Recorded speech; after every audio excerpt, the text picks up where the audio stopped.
Has llegado a un espacio en donde hablaremos de temas actuales y de interés, a través de una charla entre amigos donde cada uno tiene un punto de vista, pero tú tienes la mejor opinión. Charlas de Café. Hola, ¿qué tal? Bienvenidos a la última emisión de Charlas de Café. Hoy es 7 de diciembre y nos acompaña Osvaldo Valenzuela Aranda. ¿Cómo estás, Osvaldo? Bien, ¿y tú, Irma? Bien. Es un gusto estar aquí con ustedes. Muchas gracias. Pues ya había estado con nosotros, pero en otro tema por ahí que tenía que ver con las pensiones, recuerdo. Sí. Y bueno, mi nombre es Irma Serna, ya lo saben. Y pues bueno, el día de hoy invité a este señor porque tuvo la grandiosa oportunidad de irse al Mundial en Qatar hace algunos días. Y pues obviamente ha sido asediado por los medios de comunicación para que les diera una entrevista. Bueno, además Osvaldo, de ser abogado, le encanta el asunto deportivo y el rollo del periodismo deportivo, ¿verdad? Sí, en ratos libres ahí. En ratos libres. Bueno, Osvaldo, yo quisiera preguntarte, no he escuchado ninguna otra entrevista, pero sí quisiera preguntarte cómo viviste tu experiencia del viaje. Híjole, pues sí, es una experiencia, a ver, si podría darle algún nombre completa, una experiencia que disfruté de principio a fin y que disfruté desde principio a fin, sobre todo cuando lo estaba preparando, ¿no? Cuando estaba comprando los boletos, cuando estaba preparando el itinerario, etcétera, etcétera. ¿Hace cuánto compraste los boletos? No, los boletos los compré el 9 de marzo del 2022. Planeando así más o menos enero, que es cuando sale la convocatoria de los boletos, y ya tal cual que sé que voy al Mundial es en marzo. Entonces durante esos meses, principalmente marzo, abril y mayo, que fue donde se definían días y partidos y todo, lo disfruté. Y bueno, el resto de los meses que quedaban pues era de ansioso, ¿no? De querer que fueran ya los partidos, que fuera ya el Mundial, y pues llegó la fecha y bueno, se pasó como agua, pero lo disfruté de principio a fin, los vuelos, el estar allá, el conocer a muchísima gente. Es de las experiencias pues únicas que he tenido en mi vida hasta ahora. Padrísimo, y estoy segura que vas a tener más.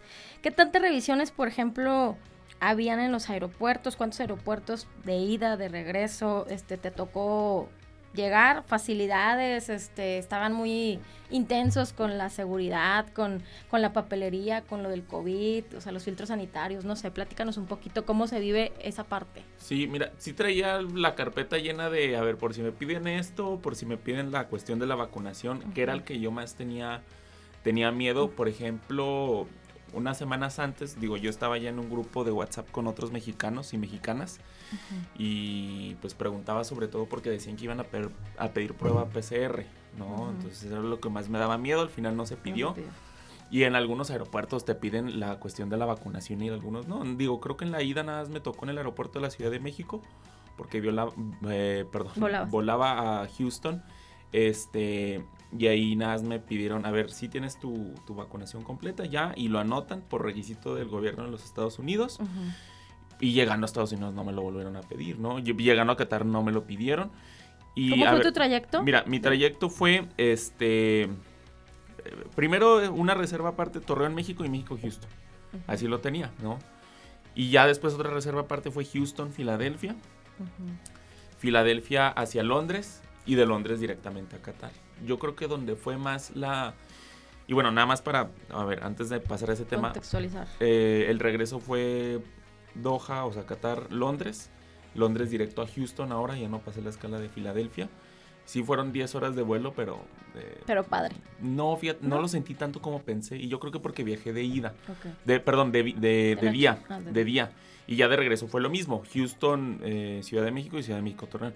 Pero donde yo creo que vi más seguridad en cuanto a requisitos y todo fue en el aeropuerto de Londres, antes de subir a Doha, ¿no? Ya los de la aerolínea, que son la de Qatar Airways, que es la aerolínea nacional de Qatar, pidiendo a todos la visa, dejaban algunos a un lado porque querían revisarlos más, etcétera, etcétera. Y ahí ya era el último filtro. Ya había gente ya con camisetas de Ecuador, con camisetas de Argentina, con camisetas de la selección mexicana, y pues obviamente todos iban a la Copa del Mundo, ¿no? Pero te pidieron visa también para de Qatar. Sí, esa la puedes sacar electrónica. A algunos le llegó en físico, a mí me llegó electrónica.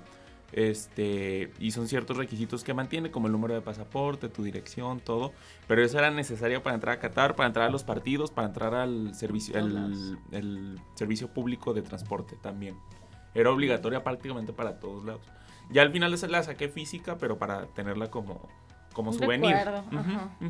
¿Y qué, por ejemplo, qué fue lo que más te inquietaba del viaje? No, lo que más me inquietaba eran los vuelos. Era la cuestión de los vuelos, porque las conexiones, porque con que uno te botara, pues te haz de cuenta como el Jenga, ¿no? Todo. Le sacas el cuadrito y se puede caer toda la torre, tanto de ida como de vuelta, porque de vuelta tenía aquí varios pendientes que atender, pero de ida, pues que me perdiera uno que otro juego, ¿no? Y pues ahora sí que estando en Londres o en Filadelfia o no sé yo qué, a dónde nos hubieran mandado, pues imagínate cómo le haces, ¿no? Seguramente las aerolíneas te responden, pero pues sí es Claro. Es gravoso esa situación, ¿no? Mira, ya conocí a varios mexicanos y mexicanas, los tengo a mí en mis redes sociales y, por ejemplo, ya hace unos días unos se quedaron más tiempo, ya iban de regreso y pues dice que iban saliendo de Doha, hubo mal tiempo al aeropuerto donde iban a ir y pues los dejan en no sé qué ciudad de Egipto, ¿no? Entonces dices tú, ¿qué haces ahí? Digo, te va a tener que responder la aerolínea, pero te vas a tener que quedar 1 o 2 noches te lo pagan, en el creo. hotel, en el aeropuerto, pero estando en medio de la nada. Egipto, yo prefiero ya estar en mi casa dormido, ¿sabes cómo? Claro. No, pues es parte de la aventura. Es parte de la aventura, pero yo creo que eso era lo que me daba más miedo. El estar allá no me generaba problema. Ya estando en los vuelos, pues bueno, ahí te echas una película porque casi todos tienen pantalla, la comida fue muy buena y todo, pero eso era lo que me daba más temor, el perder alguna conexión o que se presentara el mal tiempo. Okay. ¿Qué expectativas tenías del viaje? Expectativas que tenía del viaje, híjole, yo creo que muchísimas. En general, unas expectativas elevadas. Al final el viaje cumplió con todas esas expectativas, ¿no? Si me preguntas tú cuánto le califico, pues le califico un 10 de 10, le calificaría un 11 de 10, pero no me tocó un gol de México, entonces ya nada, por eso le dejo el 10. Pero eran unas expectativas elevadas. Fíjate que no esperaba conocer tanta gente. Conocí gente e inmediatamente, ¿no? Desde el aeropuerto de Filadelfia, un argentino ahí que me preguntó que si iba al mundial, ahí charlas un poco. El primer día conocí a unos mexicanos que lograron venderme el boleto de México-Polonia. Por ejemplo, yo no iba a ir a ese juego y ellos me lo vendieron y fue de pura chiripa porque me los encontré en el vagón del metro. ¿Y cómo te lo vendieron? ¿No iban a ir? No, ellos. que les sobraban 1 o 2 boletos porque unos compañeros que iban a ir con ellos pues no fueron al final y me dijeron, me lo vendieron. Ni me lo vendieron más caro, me lo vendieron al precio que era. Y pues mira, de 5 juegos originales que iba a ir, fui a 6. Y creo que eso no me lo esperaba, ¿no? El conocer a tanta gente y inmediatamente platicar, ¿no? Y sobre todo porque, pues sí, entre mexicanos y mexicanas te cuidas, ¿no? Y nos protegemos entre nosotros, eso fue algo padre. ¿Ubicaste gente de Torreón que también iba para allá? Sí, pues mira, sí, no, de aquí no. Ah, bueno, de aquí una persona sí ubiqué que la conozco porque es famoso por coleccionar jerseys del Santos. Digo, no he platicado con él, pero sí sabía que estaba en ese grupo de WhatsApp que te digo que estábamos varios mexicanos y mexicanas. Ya sí vi a 2 o 3 con la camisa del Santos y con la bandera del Santos y ya nada más así un saludo de vamos Santos y viva Torreón y todo. Y también uno que otro que me decían a mí de Torreón de que vamos, traía la del Santos y que era de la Laguna, que no sé qué. Sí, unos 4 o 5 así logré identificar. Y te iba a preguntar también sobre las situaciones que de manera positiva o negativa cambiaron también al estar en Qatar, o sea, sobre Qatar. ¿Qué situaciones cambiaron tu percepción de manera positiva o negativa? Mira, yo creo que de manera positiva, pues tengo que ser sincero, sí iba con un cierto tipo de presupuesto. Y la verdad es que allá sí me tocó ciertas cosas baratas, ¿no? O sea, yo pensé que iba a gastar más y eso me dio oportunidad para gastar más en souvenirs para mí, ¿no? Cosas que yo no pensaba comprar y que al final las compré. El comprar comida en el supermercado era muy barato, o sea, dice yo, a ver, esto está a precio de México, ¿no? Porque yo investigué y me documenté también con gente mexicana que vivía allá y decían que pues eran precios elevados, ¿no? Gratamente, eso me sorprendió y ayudó mucho a mi bolsillo. Yo creo que experiencias negativas no me encontré tanto. Sí no sé si podría decirlo como algo negativo, pero mira, la verdad, el país En esos días dio una cara que se sabe que no son todos los días. Claro. Se sabe que esa no es la vida de Qatar. No sé si para bien o para mal, pero pues uno cuando va a los lugares quiere conocer cuál es la cara verdadera, ¿no? Mira, y te ejemplifico con este tipo de temas. Yo creo que si la mitad de la población de Qatar estaba en los estadios, obviamente la población más pudiente y la más económicamente acomodada, porque no tiene tanta población y todo está centrificado en Doha. No hay otras ciudades tan famosas. Es un estado pequeñito, Qatar. La otra mitad de la población estaba destinada a trabajar en la Copa del Mundo, a trabajar como choferes de camión, porque era increíble la cantidad de personas que movían en camiones. Por ejemplo, yo vivía en un tipo de departamentos, ¿no? Que les decían que parecían el Cerezo o parecían casas de Infonavit porque todas estaban igualitas, ¿sí? Y el Cerezo decían porque estaba todo amurallado. Y era una cosa así que nada más estaba destinada para el Mundial. Lo iban a quitar después. Eran como unos departamentos. Departamentos chiquitos, sí. Y luego ¿cercanos a donde estaba no, todo? No, era de lo más lejano. Pero ponían camiones gratis. Entonces, imagínate la cantidad de camiones que salían y a cada hora, así. Y no nada más era ahí. Había otras villas, ¿no? Y otros que recogían del estadio. Cientos de camiones. Entonces, ahí estaban trabajando en eso. Y luego, por ejemplo, en la cuestión del supermercado. ¿Nunca platicaste con nadie de Qatar? No. Yo creo que ¿Con un chofer? No, chofer, no, ni se podía. Sí, una que otra vez. Y sí, por ejemplo, comentaban, pues esto se va a quitar, ¿no? Los clusters, que era donde te decía que parecían casitas chiquitas y esos los iban a quitar, los supermercados eran improvisados. Por ejemplo, la cuestión de los supermercados, te digo, era comida, a ver, ponían paninis, ponían sándwiches, ponían pizzas, ponían todo. Eso era lo que mayormente comía en la semana.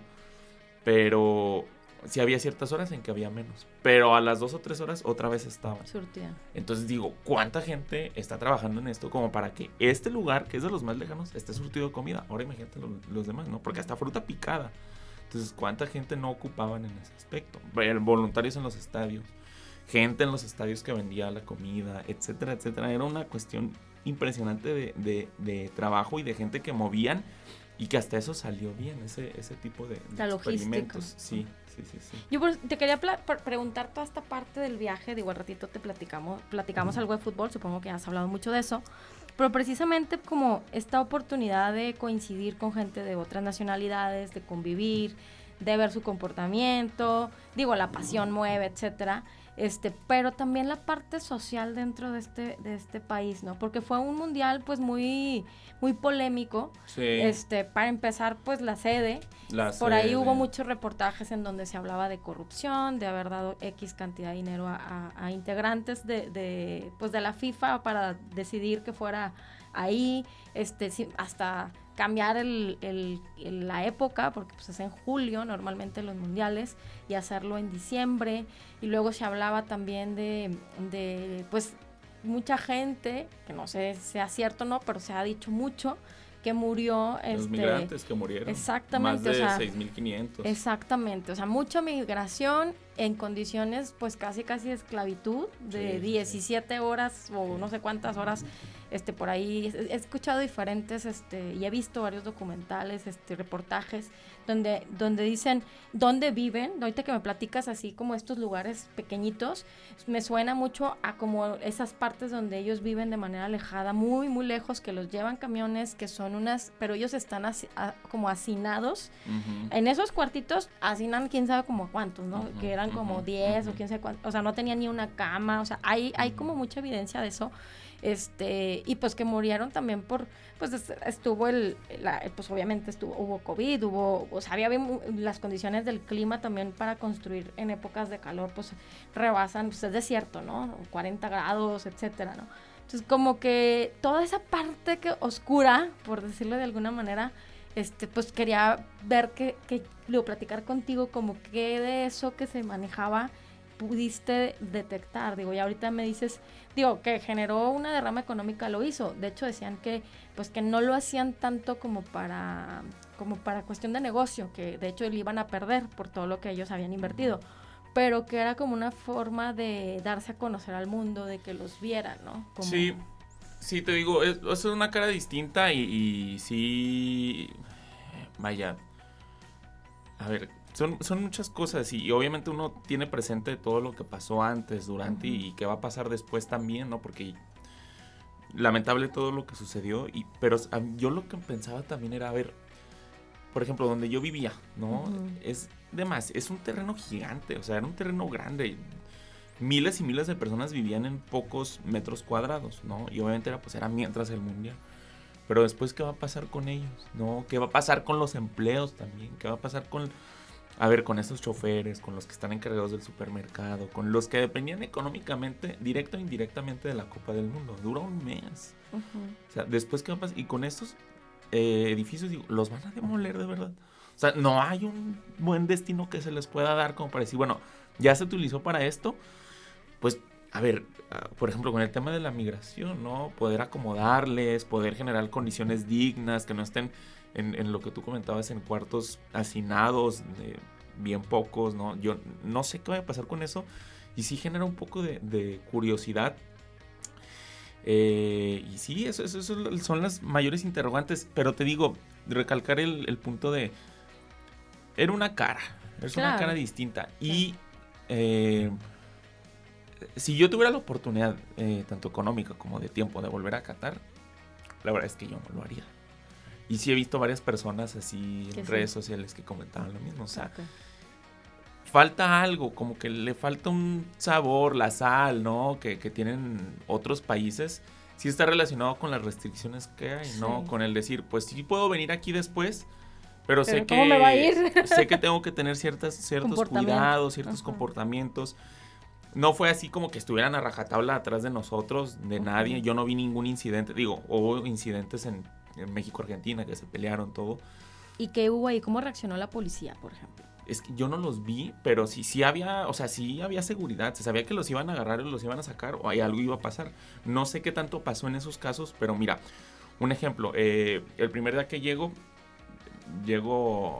el Ecuador, contra Qatar fue el domingo. Yo el domingo en la tarde ya estaba allá. Entonces digo, yo no tenía boleto para ese partido. Voy al FanFest, ¿no? Que era nada más uno. Varias pantallas, pero para que llegara toda la gente a ver los partidos ahí. Tiendas, comida, museo, etcétera, etcétera. Estaba en el centro. Llego como una hora antes del partido y me encuentro con así puros policías en valla humana para que ya no pudieran pasar. Porque ya estaba lleno adentro.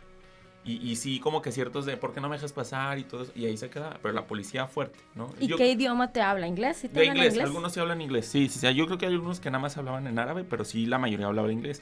Y un inglés que entiendes un poquito más porque lo hablan más lento. Se entiende más lo que quieren decir. Pero sí, eso fue lo más fuerte, ¿no? Entonces, el punto es, no creo que después también diga, ay, vamos a Qatar y vamos a hacer esto porque... pues están las restricciones, ¿no? Yo creo que eso es lo más relevante en la cuestión social. Sí, porque hasta de las mujeres, ¿no? Se hablaba así como que, ay, cuidado con la vestimenta y todo eso. Pero después hubo algunos reportajes en donde como que sí respetaron esa parte. Mira, por ejemplo, decían que no podían estar con los hombros destapados, ¿no? Tanto hombres ni mujeres. Y ahí por donde yo vivía, ponían pantallas para ver los juegos, se ponían en el centro, se cuenta como un parquecito. Y unos argentinos a las 1 de la tarde, como 5 o 6 sin camisa, así nada más con short porque hacía calor. Y no llegó un policía y dijo, hey, pónganse la ropa. Bueno, o sea, no había problema en eso. No sé si porque era la Copa del Mundo, o no sé si porque así son siempre. Yo creo que se tenían que relajar un poquito, ¿verdad? Ajá. Oye, y por ejemplo, de los aficionados, ¿quiénes veías que eran los más respetuosos o los más desmadrosos? No, pues los latinoamericanos. No, los latinoamericanos son los más desmadrosos, los más tranquilos, pues sí. Los orientales. Los europeos. Los europeos. Fíjate que con las cuestiones, con los personas de origen asiático, apoyan mucho en los estadios. Sí se hacen notar, porque me tocó ir a una Alemania-Japón. Entonces compares entre la afición japonesa y la afición alemana, pues los alemanes bien tranquilo y los japoneses con cánticos, con porras, ganaron al final el partido. ¿Qué partido fue donde al final, pues no sé si eran chinos recogieron toda la basura? Sí, japoneses.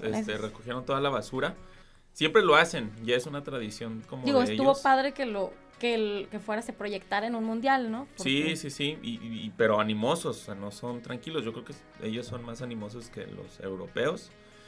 Y bueno, los latinoamericanos, tanto los argentinos, con sus cánticos, los brasileños con su color, con su ánimo, y los mexicanos que siempre se logran dar a conocer en donde estén. Esos eran los 3 principales y los ecuatorianos, también había mucho ecuatoriano, ¿no? En el aeropuerto de Londres, mucho ecuatoriano, llegando mucho ecuatoriano, y esos eran los top 4 de más países que había, ¿no?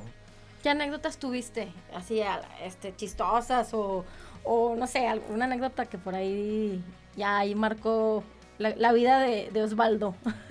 Anécdota, yo creo que lo de Acevedo. A ver.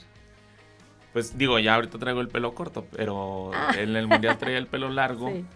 Y desde el primer día todos me decían Acevedo. No es broma. O sea, no, así como te lo cuento. Llegaste y te lo cortaste. A cada rato, sobre todo cuando más, en la previa del México-Polonia, que fui, antes hicieron una caravana, no sabes, gran cantidad de personas que me decían que era Acevedo, me pedían fotografías, hasta tal grado que hicieron ahí un pequeño video y lo subieron a redes de TUDN, ¿no? De decir, mira, aquí está, no como con Acevedo, pero aquí está Acevedo. Y una gran cantidad, todavía días después era lo mismo. Y ya cuando ya no tenía camisas del Santos, pues me puse las de México. Y todavía una gran cantidad de personas me decían. Sí. En el México-Argentina todavía uno que otro. Pero ya cuando usé jerseys de otro tipo, de otro país, ya eran menos los que me decían. Yo creo que esa es la anécdota que más me causó como impresión, ¿no? Porque me acuerdo que hasta caminé no me acuerdo si era, yo creo que era el lunes, ¿no? Todavía no, México jugó el martes, el lunes me tocó ir al Senegal contra Holanda y me tocó caminar por el mercado que está ahí, ¿no? El mercado muy famoso, es Souk Wakal, más o menos esa es la pronunciación.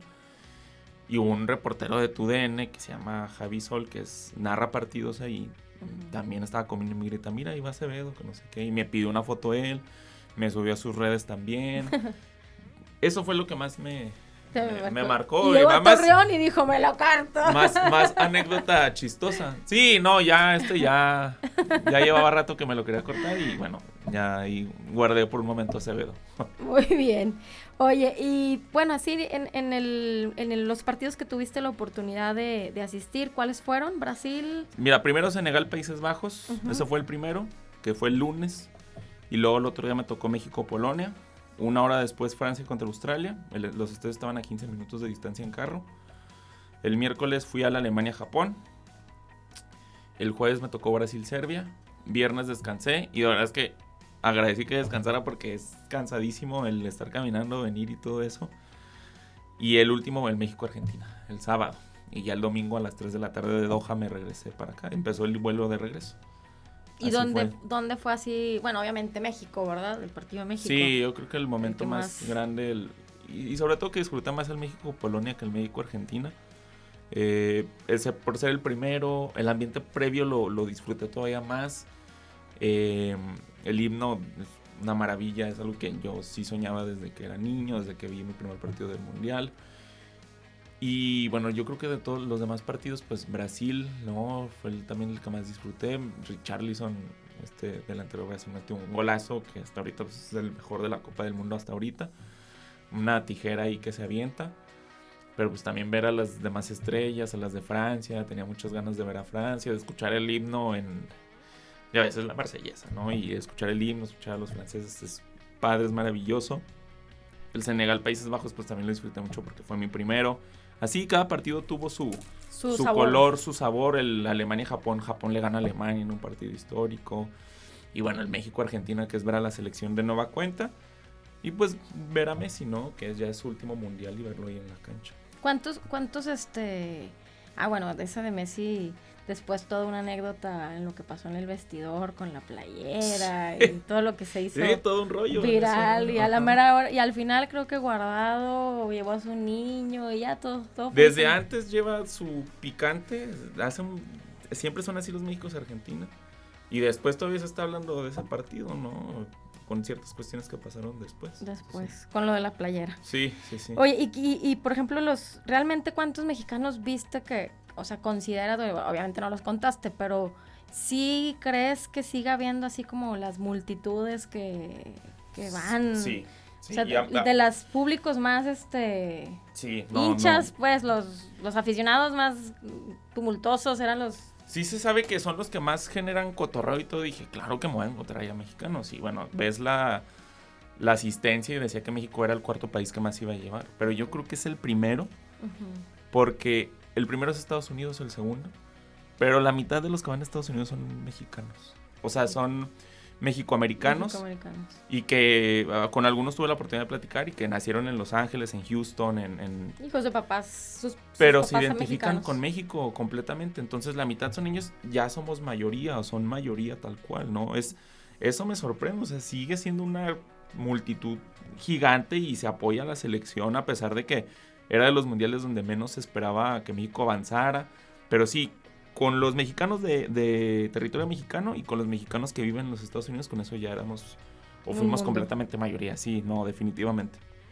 Y ahora sí ya, en cuestiones futbolísticas, ¿qué opinión te merece este mundial? Y en diferentes aspectos, pero también obviamente centrándonos en México. Yo lo esperaba así, o sea, yo lo esperaba como un mundial a gran nivel. Está haciendo una Copa del Mundo muy buena, según muchos analistas, o sea, supera varios mundiales que le anteceden en cuanto a rendimiento futbolístico, y era obvio porque... ¿Por el calor? No, porque como los demás mundiales eran en junio, ahí ya se acaba el año futbolístico, porque el año futbolístico empieza en agosto y termina en junio, y pues estás a la mitad del año futbolístico, entonces estás a la mitad de tu rendimiento y das más espectacularidad, ¿no? A que vaya cerrando el año futbolístico. Yo lo esperaba en ese aspecto y está siendo una Copa del Mundo que va a ser digna de recordar en algunos años. Y de la selección mexicana, pues yo creo que sirve para replantear muchas cosas. Yo agradezco que en ese partido de México-Arabia, a pesar de que ya muchos nos daban por eliminados y todo, que la selección de alguna manera se moría de algo, al 97, o un gol, o una tarjeta amarilla, o lo que sea. Yo prefiero que se murieran así, allá al minuto 40 o minuto 30, al decir, no, nos faltan 6 goles, ya valió. Yo prefiero 1000 veces eso. Y sí tengo confianza en que sí pueda cambiar algunas cosas, viniendo de los jugadores, viniendo de la afición y ojalá de los directivos. Pero sí me da esperanza que hay muchos jóvenes que pueden hacer un mejor mundial del 2026 y sirve, ¿no? Y bueno, también no pasa nada. México se quedó fuera de segunda ronda. Hace muchísimo tiempo que no se quedaba. Lo vives, lo sientes y la vida continúa, ¿no? Eso es lo padre del fútbol. Te da revancha después. Claro. ¿Y crees que vayan a volver a hacer algún mundial así en temporada de invernal? Por esto mismo que dices, ¿no? Porque a lo mejor esta parte del rendimiento es importante a lo mejor plantearla. Sin embargo, pues dependerá de la sede, ¿no? También porque hay lugares que yo creo que sí, y si pasa otra cuestión como Qatar, lo van a hacer, porque sí se sabe que el fútbol se está haciendo más elitista, se está haciendo más de unos cuantos nada más, ya el fútbol lamentablemente no es de la gente, en cierto sentido gana el poder económico, ¿no? Y si va a haber otra sede como Qatar, por poner un ejemplo, alguien que ponga más dinero sobre la mesa y se vaya a hacer en condiciones más adversas, lo van a hacer, ¿no? A ver, está el México, Estados Unidos, Canadá 2026. Hasta eso parece un mundial normal. Pero bueno, quién sabe qué es lo que... Va a haber dimes y diretes, seguramente antes de la Copa del Mundo. Pero después en el 2030 el candidato o los candidatos son Argentina, Uruguay, Chile y Paraguay. 4 países. Digo, ahí también ya empieza un problema. Segundo, lo haces en verano, pero allá es invierno. Entonces lo haces en verano de allá y es invierno acá. Siempre va a haber un sinfín de rollos, ¿no? Pero el primer parámetro para... clasificar cuáles son los pros y los contras, siempre va a ser el dinero. Claro, las carteras. Oye, ya por último, para cerrar, tu regreso, ¿cómo fue tu regreso? No, ya más tranquilo que la ida, ¿no? La verdad es que la ida me cansó mucho. Llegando me dormí muchísimas horas y de todos me sentía medio cansado. De regreso se me hizo más ligero. Te digo que el vuelo de Londres-Houston salí a las 9 de la mañana de Londres y pues obviamente llegas a las 9 de la noche de Londres, pero llegué a las 2 de la tarde de Houston, entonces sí fueron 10 horas, pero no lo sientes tanto porque como que te vas comiendo horas, al contrario de que si vas de Londres a Qatar, ¿no? Avanzando. Si son 5, o sea, si sales a las 9 de la mañana de Londres, pues llegas a las 2 de la tarde de Londres, pero allá llegas a las 8 de la noche de Qatar, y piensas que viajaste todo el día y te cansas más y hasta es como algo mental, ¿no? Entonces, no, el regreso lo disfruté más, ya más descansado, ya más con la satisfacción del viaje bien hecho, de que todo, gracias a Dios, me salió bien, que no hubo ningún problema, que se pueden presentar un sinfín de cosas. Claro. Y ya ahí sí ya es un poquito más tranquilo, ¿no? Ya nada más, ahí tuve un poquito de nervio porque llegué a Houston y tenía que tomar otra conexión a México, pero ya en diferente reserva. O sea, si lo perdía, no iba a ser mi rollo, ¿no? Tenía nada más 4 horas de diferencia. Entonces llego 30 minutos tarde, tengo que hacer la fila de migración y era larguísima. Y dije, no, en una de esas No va a quedar. apenas. Pero luego me llegó la notificación de Aeroméxico que se había retrasado media hora. Entonces esa media hora que me comí, se la comí a Aeroméxico y de todos modos llegué a las 9 de la noche y iba bien todo. Ya era el penúltimo vuelo que tenía. Ya, por ejemplo, también en la noche de México, porque ahí me recogió mi mamá y mi hermana, porque mi mamá estaba allá con mi hermana que viven en Ciudad de México, los oídos me empezaron a hacer presión, ¿no? No sé si por la presión atmosférica, pero de tanto vuelo que ya había agarrado, ¿no? Y dije, uy, no me vaya a pasar... Que te truene algo. Algo, pero no, ya nada más pude dormir ahí, en la mañana me regresé a Torreón, y ya los demás días, nada más lo poquito del jet lag. Muy bien. No, pues padrísima experiencia. Yo creo que, digo, los que tienen la oportunidad o tuvieron la oportunidad de hacer este tipo de viajes, pues es un viaje que van a, pues nunca se va a olvidar, lo van a tener presente toda la vida. Ojalá y tengan la facilidad de más adelante también seguirle apostando a eso y convivir y conocer otras culturas, ¿no? Principalmente, yo creo que eso es lo que te gratifica mucho. Sí. Bueno, pues obviamente la competencia, tu pasión que es el fútbol. Y pues esperemos que México haga un mejor papel en próximos mundiales, ¿verdad? Bueno, pues esto ha sido todo. Muchísimas gracias por acompañarnos a lo largo de este año. Es la última emisión de este año. Agradezco profundamente a mi equipo de trabajo, de producción, el señor Adrián, pues Beto y por ahí Juanchito, que ya los ubican, por ahí los conocen. Muchísimas gracias por todo su apoyo este año y que esperamos continuar pues algunas ediciones el próximo año. Gracias. Saludos. Has llegado a un espacio en donde hablaremos de temas actuales y de interés, a través de una charla entre amigos donde cada uno tiene un punto de vista, pero tú tienes la mejor opinión. Charlas de Café.